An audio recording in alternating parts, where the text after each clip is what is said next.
ஒரு தடவை இதே கேள்வி வந்தபோது சார்ஜி மகாராஜ் ஆமா அலைன்ஸ் கிளப் மெம்பர்னு சொல்றேன். நானும் ஒரு சிங்கம் போல் மாறுவதற்காக ஒரு இடத்துல இருக்கேன். அந்த இடம் பேர் தான் ஸ்ரீ ராமச்சந்திரா மிஷன் அப்படின்னு சொல்லி ஒருத்தர் சொன்னார். ஏன்னா முதல் முறையாக நான் மிஷனுக்காக வெளியில போய் பேசினது 1997 பாத்தீங்கன்னா அலைன்ஸ் கிளப்ல தான். சென்னையில் ஒரு மீட்டிங் நடந்தது. இப்போ பேச சொல்லி கூப்பிட்டாங்க. சஹஜ்மார்க்கை பத்தி அப்படியே பேசி அதை அப்படியே வியாபாரத்துடன் ஒப்பிட்டு அது எப்படி நல்லா வருகிற மாதிரி சொன்ன இடம். இது எதற்காக நான் சொல்கிறேன் என்றால், இந்த செல்வமானது இன்னைக்கு நீங்க இன்னொருத்தருக்கு குறைக்கிறதுனால குறைய போறது. எவ்வளவுனா கொடுக்கலாம்.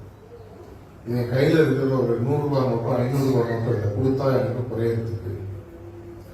ஆனா நமக்கு இன்னைக்கும் இதுல முழுமையான ஈடுபாடு வந்துருக்கா அப்படின்ற ஒரு கேள்வி எனக்கு எப்பவுமே ஓடிட்டு